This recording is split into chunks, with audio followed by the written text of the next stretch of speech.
Geography की weightage UPSC and state services and one day examinations में बहुत ज़्यादा है। पॉलिटी, इकोनॉमी ये सब हम कवर कर लेते हैं, लेकिन ज्योग्राफी क्योंकि एक टेक्निकल सब्जेक्ट है, मोस्ट ऑफ द टाइम हम इसको निगलेक्ट कर देते हैं। लेकिन अभी इसकी वेटेज काफ़ी ज़्यादा इंक्रीज़ हो गई है क्योंकि ये डिज़ास्टर मैनेजमेंट का भी पार्ट है। इन्वायरमेंट में इसकी काफ़ी वैल्यू है। क्लाइमेट चेंज आ रहे हैं, उसकी वजह से इसकी वैल्यू बहुत ज़्यादा है। इतने ज़्यादा फ्लड्स जो हो रहे हैं उसकी वजह से इसकी वेटेज आगे आगे और ज़्यादा यूपीएससी में और स्टेट सर्विसेज में बढ़ने वाली है। अगर यूपीएससी के सिलेबस की बात करें तो सबसे पहला पॉइंट है salient features of world physical geography. World की जो फिज़िकल ज्योग्राफी है उसको देखना है। उसमें क्या क्या आएगा? जियोमॉर्फोलॉजी। जियोमॉर्फोलॉजी का मीनिंग क्या है कि हमने लैंड फॉर्म्स को स्टडी करना है, वैलीज़ को स्टडी करना है, माउंटेन्स, प्लेटूज़, माउंटेन्स के बारे में पढ़ना है, प्लेटूज़ के बारे में पढ़ना है। जैसे माउंटेन्स की जो पीक होती है वो फ्लैट होती हैं, जो प्लेटूज़ की जो पीक होती हैं वो फ्लैट होती हैं और जो माउंटेन्स की होती हैं वो कोनिकल होती हैं। सेम इसमें क्लाइमेटोलॉजी भी इसी का ही पार्ट आएगा। क्लाइमेटोलॉजी अर्थ का जो एटमॉस्फेयर है उसका क्या इम्पैक्ट है, ये सारी चीज़ें देखनी है। ओशनोग्राफी इसी का ही पार्ट होगी। देन उसके बाद सेकंड पॉइंट सिलेबस का है डिस्ट्रीब्यूशन ऑफ की नेचुरल रिसोर्सेज। इसमें रिसोर्सेज की बात करी गई है। रिसोर्सेज जैसे कि मिनरल्स जैसे इतने ज़्यादा इंडस्ट्रीज़ में यूज़ होते हैं तो ये मोस्ट इम्पॉर्टेंट रिसोर्सेज हैं। पेट्रोलियम, कोल, ये सारे के सारे रिसोर्सेज को स्टडी करना। देन उसके बाद फॉरेस्ट भी रिसोर्सेज का ही पार्ट है। अच्छा, इसमें साउथ एशिया एंड इंडियन सब कॉन्टिनेंट की बात करी गई, इनको स्पेशली मेंशन करा गया है। इंडियन पर्सपेक्टिव से हमने ज़्यादा इसको देखना है। उसके बाद इसमें फैक्टर्स बोले गए हैं, फैक्टर्स की बात करी गई है। अगर रिसोर्सेज हैं, मिनरल्स हैं, उनकी वजह से इंडस्ट्रीज़ डेवलप होंगी। अगर इंडस्ट्रीज़ डेवलप होंगी तो उनकी डेवलपमेंट के लिए, उनकी इस्टेब्लिशमेंट के लिए कौन से फैक्टर्स रिस्पॉन्सिबल होंगे, वो कहाँ कहाँ पर इस्टेब्लिश कर सकते हैं। जैसे कि रॉ मटेरियल की अवेलेबिलिटी है या नहीं, मार्केट की अवेलेबिलिटी है या नहीं, ये सारी चीज़ें इसका पार्ट होंगी। देन उसके बाद आता है जियोफिज़िकल फिनोमिनन।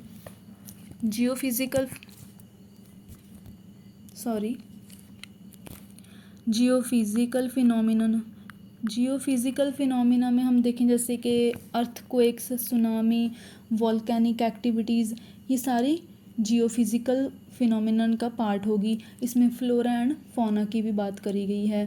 अभी हम स्टार्ट कर रहे हैं जियोमॉर्फोलॉजी।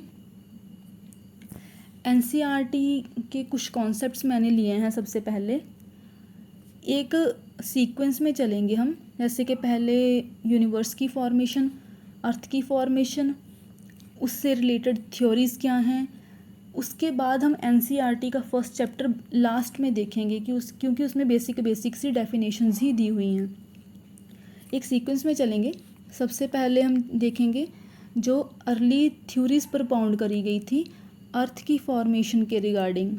जो सबसे पहली थ्योरी थी इमैनुअल कांत ने दी थी। उन्होंने क्या कहा कि यूनिवर्स या अर्थ ये एक डिस्पर्स्ड पार्टिकल्स ही थे स्टार्टिंग में। उन डिस्पर्स्ड पार्टिकल्स का, जो कि एक स्कैटर्ड थे, उन पार्टिकल्स का एक क्लाउड था। बाद में लैप्लस ने 1796 में इसी थ्योरी को रिवाइज करा और उन्होंने नेबुलर हाइपोथेसिस दिया। उनके अकॉर्डिंग ये जो क्लाउड था जिसकी इमैनुअल कांत ने बात करी थी, उस क्लाउड से प्लैनेट्स की फॉर्मेशन हुई है और जो सन की फॉर्मेशन हुई है वो नेबुला से हुई है। अब नेबुला क्या था? लैप्लस के अकॉर्डिंग इनिशियली यूनिवर्स बस एक नेबुला था जो कि हॉट था, गैसियस फॉर्म में था। विद टाइम उसकी रेडिएशन की वजह से हीट जो थी, हीट लॉस हो रहा था, हीट लॉस होगा अब, इट मीन्स कि वो कूल होगा, कॉन्ट्रैक्ट होगा क्योंकि वो रोटेट कर रहा है। जैसे जैसे वो रोटेट करेगा स्पीड ज़्यादा होने की वजह से, क्योंकि जब भी कोई स्फेरिकल चीज़ और अगर यूनिवर्स में स्कैटर्ड भी पार्टिकल्स भी हैं, अगर वो रोटेट कर रहे हैं, ऑब्वियसली वो बहुत ज़्यादा हाई स्पीड पर रोटेट कर रहे होंगे, इट मीन्स वहाँ पर सेंट्रीफ्यूगल फोर्स वर्क करेगा। ग्रेविटेशनल फोर्स तो है ही, लेकिन सेंट्रीफ्यूगल फोर्स वर्क करेगा। और जब सेंट्रीफ्यूगल फोर्स ग्रेविटेशनल फोर्स से ज़्यादा हो जाएगा, उस केस में क्या होगा कि ये जो गैसियस रिंग थी नेबुला के साथ थी जो, वो सेपरेट हो जाएगी और नेबुला अलग रह जाएगा। अब इस नेबुला से सन की फॉर्मेशन होगी। और लेकिन ये जो गैसियस रिंग थी, ये क्या बाद में होगा, इसमें प्रोसेस ऑफ एक्रीशन लगेगी। इसका क्या मतलब है कि ये जो पार्टिकल्स हैं, ये जो ऑब्जेक्ट्स हैं, वो कंडेंस होना स्टार्ट हो जाएंगे। कंडेंस होने का मतलब कि वो साथ साथ में जुड़ना स्टार्ट हो जाएंगे, जिसकी वजह से प्लैनेट्स की फॉर्मेशन होगी।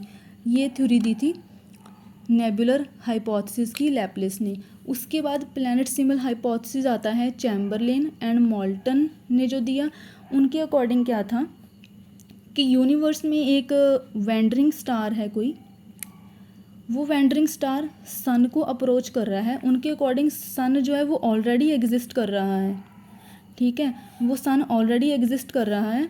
जैसे ही वो सन को अप्रोच करेगा, सन का जो कुछ पार्ट होगा वो उससे सेपरेट हो जाएगा। जैसे वो सेपरेट होगा, वो एक सिगार की शेप में सेपरेट होगा। और जैसे ये स्टार जो है वो सन से दूर जाएगा, उसके बाद ये जो सिगार शेप्ड मटेरियल है वो सन के अराउंड ही रिवॉल्व करना स्टार्ट हो जाएगा।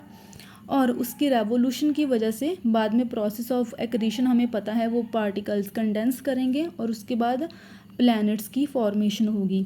देन उसके बाद जीन्स एंड जेफरी ने बाइनरी थ्योरी दी। बाइनरी थ्योरी एनसीईआरटी के अकॉर्डिंग सिंपल था कि जो सन और प्लैनेट्स थे वो स्टार्टिंग से ही कोएग्जिस्ट कर रहे हैं, वो साथ साथ में चल रहे हैं। 1950 में फिर उसके बाद ऑटो श्मिट एंड कार्ल वाइज़ास्कर ने नेबुलर हाइपोथेसिस को रिवाइज करा।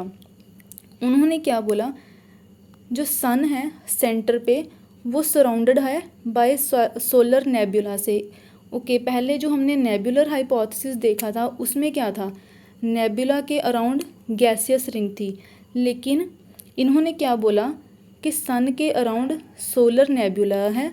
वो किस किस चीज़ से बना हुआ है, हाइड्रोजन, हीलियम और डस्ट पार्टिकल से। जैसे जैसे वो रोटेट कर रहे हैं, उस रोटेशन की वजह से ये एक डिस्क की शेप ले रहे हैं। जैसे ही डिस्क की शेप आगे आगे रोटेट करती जाएगी, इट मीन्स कि जो डस्ट पार्टिकल्स होंगे उनमें फ्रिक्शन आएगा, वो कोलाइड करेंगे और कोलिजन की वजह से बाद में अगर ग्रेविटेशनल फोर्स वहाँ पर वर्क कर रहा है, इट मीन्स वहाँ पर प्रोसेस ऑफ एक्रीशन भी लगेगा। देन वो पार्टिकल्स एक साथ जुड़ जाएंगे और जुड़ने के बाद वो प्लैनेट्स बन जाएंगे। ये थी जो अर्ली थ्योरीज थी और इनका मेन फोकस किस चीज़ पे था, अर्थ की फॉर्मेशन पे ही था। लेकिन उसके बाद आई मॉडर्न थ्योरीज, जिनका फोकस यूनिवर्स की फॉर्मेशन पर ज़्यादा था। और जो सबसे पहली थ्योरी है मॉडर्न थ्योरी, वो है बिग बैंग थ्योरी, जिसको एक्सपैंडिंग यूनिवर्स हाइपोथेसिस भी बोलते हैं। हमें पता है ये एडविन हबल ने दी है 1920 में। इनके अकॉर्डिंग क्या था कि जो यूनिवर्स है वो एक्सपैंड कर रहा है और जो यूनिवर्स में गैलेक्सीज़ हैं वो भी एक दूसरे से दूर जा रही हैं। एनसीईआरटी में बैलून की एग्जांपल दी हुई है, बैलून की एग्जांपल दी हुई है एनसीईआरटी में। वो सिंपल से एग्जांपल है, इसी डायग्राम से ही वो समझ आ जाएगा। एक बार अगर पढ़ना हो तो आप एनसीईआरटी से भी पढ़ सकते हैं। प्लस इसमें मैंने कुछ वैल्यू एडिशन भी की है, मैंने एक्स्ट्रा पॉइंट्स भी ऐड करे हैं इसमें। ओके, एडविन हबल के अकॉर्डिंग जो उन्होंने बिग बैंग थ्योरी दी थी, उसमें क्या था कि यूनिवर्स स्टार्टिंग में सिर्फ एक टाइनी बॉल था, एक सिंगल एटम। उस सिंगल एटम और टाइनी बॉल को उन्होंने सिंगुलैरिटी बोला। सिंगुलैरिटी का जो वॉल्यूम था बहुत ही ज़्यादा कम वॉल्यूम था, लेकिन उसका टेम्परेचर, डेंसिटी और प्रेशर इनफाइनाइट था। अब क्या होता है कि around 13.7 billion years before present, अब से 13.7 बिलियन ईयर्स पहले बिग बैंग एक्सप्लोजन होता है। इस एक्सप्लोजन को ही बिग बैंग का नाम दिया गया। इस एक्सप्लोजन से क्या हुआ कि विदिन 3 मिनट्स तो सबसे पहले फर्स्ट एटम फॉर्म हुआ और देन उसके बाद एक्सपेंशन होना स्टार्ट हुआ।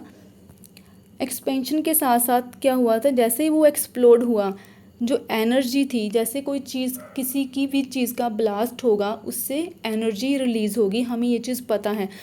कुछ एनर्जी थी वो मैटर में कन्वर्ट हो गई। ऐसे ऐसे अभी भी वो एक्सपेंशन चल रही है। और जो गैलेक्सीज़ हैं, ओके बैलून की एग्जांपल में उन्होंने क्या बोला था कि जैसे अगर हम बैलून पे कुछ पॉइंट्स मार्क करें और इन मार्क्स को हम गैलेक्सीज़ एज्यूम कर लें, तो जैसे जैसे इसको हम इन्फ्लेट करना स्टार्ट करेंगे, इसमें अगर जैसे भी हमने हवा फिल करनी स्टार्ट करी तो उससे क्या होगा कि ये जो पॉइंट्स हैं, जितने भी ये पॉइंट्स हैं, मतलब कि ये गैलेक्सीज़ हैं, एक तो ये एक दूसरे से भी दूर जाएंगी और इनका खुद का साइज़ भी आगे आगे बड़ा होता जाएगा। ये ही बिग बैंग थ्योरी थी। और फिर क्या हुआ कि जब एक्सपेंशन हुई, एक्सपेंशन का मतलब क्या था कि जो गैलेक्सीज़ हैं उनका साइज़ भी बढ़ रहा है, उनके बीच का डिस्टेंस भी बढ़ रहा है। और within 3 lakh years of big bang, जैसे ही बिग बैंग हुई 3 लाख साल के अंदर अंदर ही, ये डेटा एनसीईआरटी के अकॉर्डिंग है, टेम्परेचर ड्रॉप होना स्टार्ट हुआ। 4500 केल्विन के अराउंड उसका टेम्परेचर जब आया, इट मीन्स अब वो कूल भी होना स्टार्ट हो रही है। तो उसके बाद एटॉमिक मैटर की फॉर्मेशन हुई, ठीक है, और जो यूनिवर्स था वो ट्रांसपेरेंट हो गया। अब ये वाली जो दोनों चीज़ें हैं ये एनसीईआरटी में नहीं दी हुई हैं। बिग बैंग से हमारे पास क्या क्या चीज़ें आई थी, हमारे पास हमें पता चल गया था कि मैटर की फॉर्मेशन हुई है बिग बैंग से, एनर्जी की फॉर्मेशन हुई है, एक्सप्लोजन क्योंकि हुआ है, स्पेस ऑब्वियसली बना है, स्पेस बना है तो हमारे पास टाइम भी बना है, ठीक है। अब इसका बिग बैंग थ्योरी का सबसे बड़ा एविडेंस क्या था, वो एडविन हबल ने ही हबल टेलीस्कोप से दिया था, through red shift and blue shift. अब ये red shift and blue shift क्या है? ब्लू शिफ्ट का मीनिंग है कि अगर कोई भी ऑब्जेक्ट्स, मीन्स प्लैनेट्स या फिर स्टार्स, जितने भी यूनिवर्स के ऑब्जेक्ट्स हैं, अगर वो हमारी तरफ आ रहे हैं, अगर वो क्लोज मूव कर रहे हैं, तो जो लाइट होगी वो स्पेक्ट्रम के ब्लू एंड की तरफ शिफ्ट होगी। क्यों? क्योंकि उसकी वेवलेंथ जो है शॉर्ट है। और रेड शिफ्ट का मीनिंग क्या था कि अगर यूनिवर्स के जो ऑब्जेक्ट्स हैं, प्लैनेट्स और स्टार्स, अगर ये हमसे दूर मूव करेंगे तो जो लाइट होगी वो रेड एंड ऑफ स्पेक्ट्रम की तरफ मूव करेगी। रेड एंड की जो वेवलेंथ हो, जो उसका रेड पार्ट होता है, हमें पता है उसकी वेवलेंथ क्या होती है, लॉन्ग वेवलेंथ होती है। तो एडविन हबल ने ऐसे ही ऑब्जर्वेशंस करी हबल टेलीस्कोप के थ्रू। इसको कंफर्म भी करा गया 1929 में। एडविन हबल ने बोला कि रेड शिफ्ट फिनोमिना ऑब्जर्व हो रहा है, जिसकी वजह से यूनिवर्स, पता चल रहा है हमें कि यूनिवर्स एक्सपैंड हो रहा है, क्योंकि जैसे जैसे ऑब्जेक्ट्स वे मूव कर रहे हैं, हमें जो हमारी जो लाइट है वो रेड एंड की तरफ ही मूव कर रही है। और इसका कंफर्मेशन कैसे हुआ? 1929 में, जब हमें हबल टेलीस्कोप से पता चला that the galaxies are moving away. उसके बाद एनसीईआरटी में एक कॉन्सेप्ट और दे रखा है, होले कॉन्सेप्ट ऑफ स्टेडी स्टेट। इस कॉन्सेप्ट के अकॉर्डिंग क्या था कि यूनिवर्स एक्सपैंड नहीं कर रहा है जैसे कि एडविन हबल ने बोला था, लेकिन हमें पता चल चुका है कि ये रॉन्ग थ्योरी है। उसके बाद ये अगर आपको पढ़ना है तो आप देख सकते हो। हमें पता है कि अर्थ की रोटेशंस, दो तरह की रोटेशंस होती हैं। एक तो अर्थ अपने अराउंड रोटेट करती है, उस एक्सिस के अराउंड रोटेशन, और देन उसके बाद वो सन के अराउंड रिवॉल्व करती है, और उनके इफ़ेक्ट्स दिए गए हैं, आप एक बार इससे गो थ्रू कर सकते हैं, ये इम्पॉर्टेंट है वैसे। उसके बाद जो सबसे ज़्यादा मेन इम्पॉर्टेंट आता है यूपीएससी पर्सपेक्टिव से, जो मेन इम्पॉर्टेंट कॉन्सेप्ट है वो है कॉन्टिनेंटल ड्रिफ्ट थ्योरी, जो कि हम नेक्स्ट वीडियो में करेंगे। Okay, thank you guys, please like, share and subscribe.